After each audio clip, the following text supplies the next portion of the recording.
Hello, just wanted to jump on here real quick to address your concerns and questions in regards to Lusa. And I feel like a video is a little bit quicker, easier, and a little bit more transparent than a statement would be. I want to tell you guys, what happened, what we're doing, and what the plans are in the future, and just to give you the full breakdown of, all the legal challenges, the safety challenges that we have to deal with.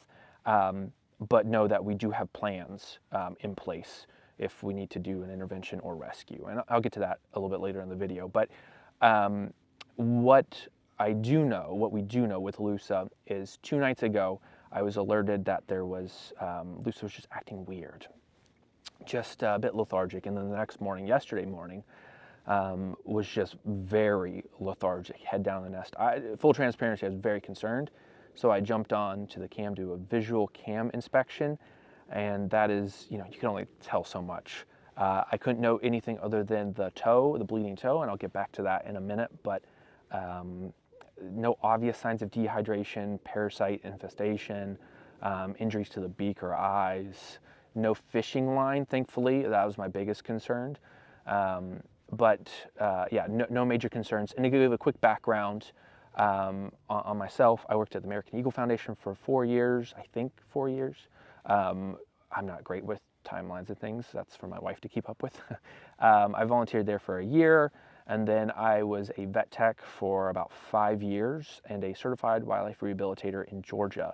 I have done quite a few nest rescues with the American Eagle Foundation, and lots of rehab with raptors and stuff like that. And I do work with a bunch of vets for a variety of species, but a lot with birds. So if I did see of anything of concern, especially in the Captiva nest, I would reach out to Crow's veterinarian, Dr. Bast, Dr. Robin Bast, and she's always been amazingly responsive and great. So yeah, so I didn't know anything on the visual exam other than that toe. That toe has either a crack, laceration, or a tiny cut, right between where the scale and the skin attaches to the toe. And the scales are really tough, but right where it connects to the skin it's real weak. And it's hard for it to heal up fast. Because there's just so much motion and movement on that toe every time the Lusa moves that toe. It just reopens that scab where it clot, and it just starts bleeding in. So it might look like a lot of blood, but in the grand scheme of things, it's not. It's just really spread out. I don't know if you guys have ever clipped your cat's or dog's nails, actually hit the quick, and little tight drops of blood just get spread everywhere, and they run around, they fling it around. It looks like a ton of blood, but it's not. Speaking from experience working in a vet clinic, yeah, it can seem like a lot, but again, it's not. At this level of blood loss is not concerning yet.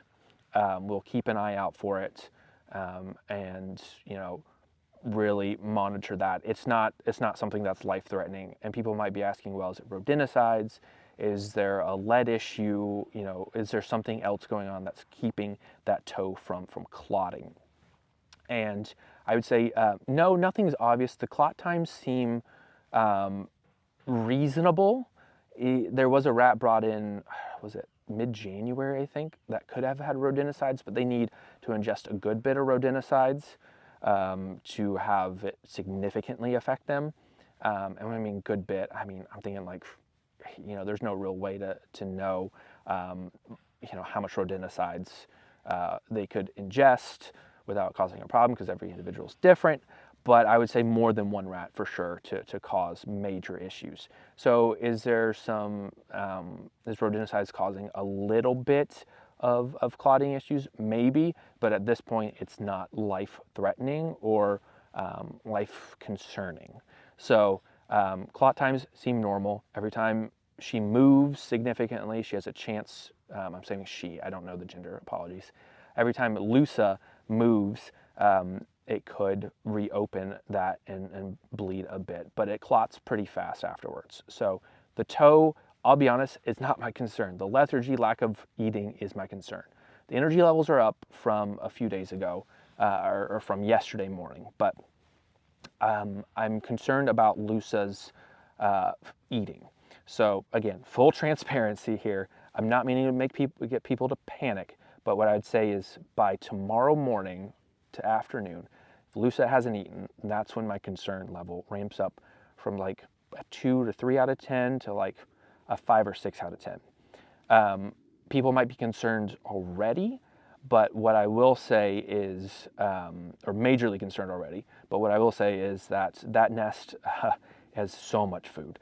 Always bringing in plentiful food. These are probably some really, I wouldn't say fat, really healthy, chunky eaglets. They have lots of fat storage, most likely. Again, we can't tell without getting up there and checking the keel and get a keel score.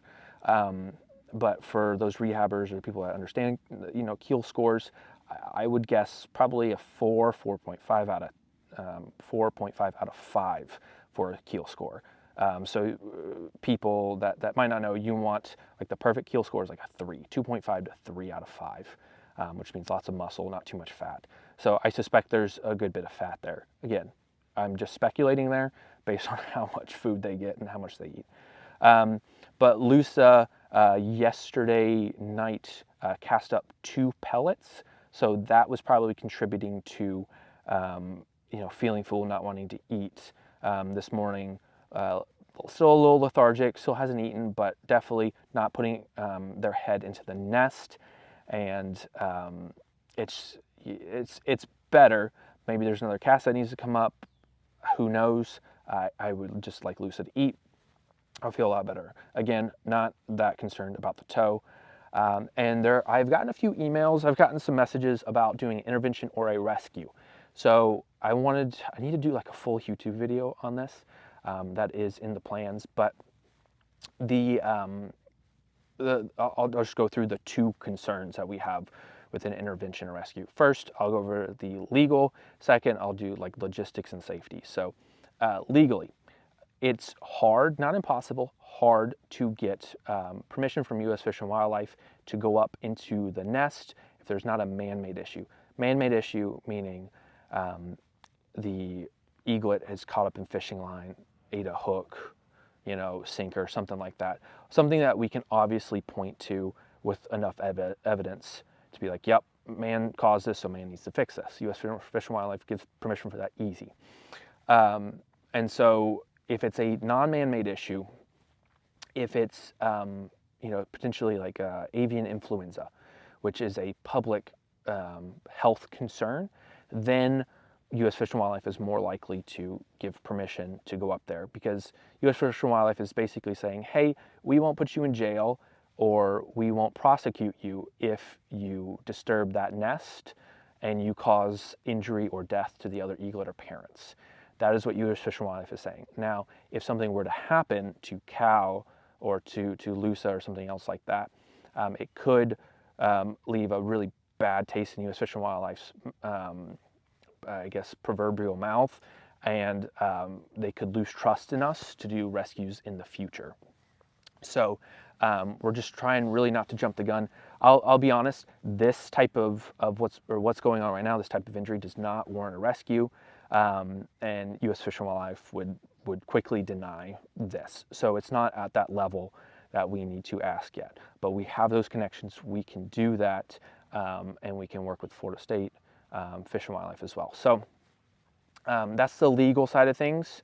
And then on probably the more valid side of things would be the safety and concern when it comes, not concern, safety and logistics when it comes to a rescue of eaglets. I think they're 8 weeks old, coming up on 9 at this time. So after 6 weeks, it's really risky to go up and to grab, get the eaglets, and to do it safely, because you gotta get a lift out there, you gotta get climbers, most likely a lift, but we have to be safe about it, because if you fall out of a lift or a tree and die, you can't help an eaglet. So yeah, we've got to be safe. So a lift would be the best. That's loud, that's huge, and that is something that could spook Cal out of the nest very easily, fall 70 feet, potentially die or get permanently injured and be put in captivity. That's not what we want. And U.S. Fish and Wildlife would probably never trust us again if that happened. So they're just, at that age, they just get a little bit more spooked. Yeah, and other people were like, oh, well, Dale Hollow, they did an older eaglet rescue. That was a bit different because that risk to the eaglets was the risk of their permanent injury or death outweighed the risk to go up, but also they were both attached to each other with fishing line, so it's a little bit easier to control that, and it's, I don't want to go into all the nuances of that because that's like a whole nother ordeal. Every nest, every individual, every situation is completely different, and we have to weigh the risk to reward ratio, and if the reward is greater than the risk, then we'll do it. So that's something that we have to figure out. Again, I need to do a YouTube video on this. I don't want to go into all the nuances because this video is gonna be 30 minutes long. We're already at 11 minutes. So that's the, I'm just trying to get my thoughts together. That's the risk. Oh, okay. So here's, I guess I'll say it. This is a thought, okay? This is my plan C, plan D. So if the risk or the reward outweighs the risk, I have a thought for a rescue that has not been attempted before. And this is where it's a little difficult. So again, I don't know if this will even be allowed to happen. I don't even know if people would be willing to do this, but we've done night installs. Window Wildlife has done night installs because we don't want to, like if the eagle, we do it in the off season obviously, but if an eagle is, eagles are in the area, we don't want them to see us installing their camera. They're perched way off in a tree somewhere else, but we don't want them to see us up in their tree near their nest. So when we're installing a cam, so we'll do it at night because they can't see us. The nighttime acts like a giant hood. As long as there's not a lot of street lights and a full moon out, it's pretty dark. And at that point, there could be an opportunity for a rescue with a lift using red light. People probably don't have night vision. They're getting cheaper. I've been looking into them, but we'd have to use red lights or other lights.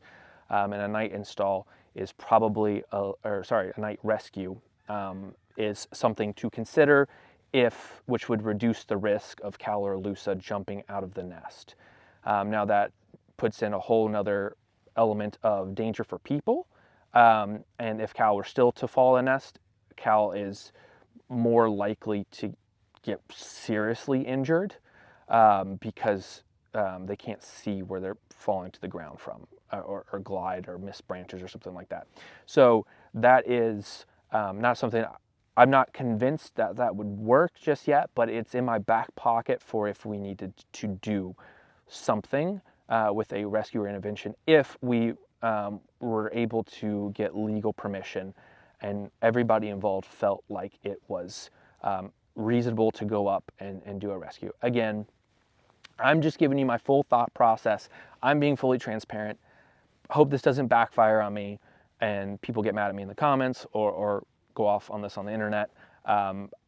We'll see how this transparency, like full transparency of Connor's mind goes. Hope it works out. But again, at this point, there's no need for a rescue. There's no need for an intervention because it's not at a level that requires that, but also there's not a man-made issue. So I'll be 100% honest, bracing for everybody, like U.S. Fish and Wildlife might not give us permission if there's not a man-made issue and Lusa keeps going downhill. There is that possibility. Is there a chance that they would still give us permission if it was not man-made? Maybe. They've given permission to Southwest Florida for the eaglets that had, I think there was the sores around their eyes or beak or mouth. I can't remember exactly, but that was, a potentially public health concern at that point. So maybe this could be considered that as well. Unlikely though. Anyway, full transparency. I hope I answer your questions, concerns. This is what we know now. Today's the 15th. I think I'm recording this at like 10 a.m. Eastern. So that's what we know right now. I'm sure I'll update you guys more as time goes on, but just keep the best thoughts for Lusa. And we are seeing improvement, not as much improvement as we'd like. We'll keep an eye on it. Thank you guys all for your concern, and talk to you soon.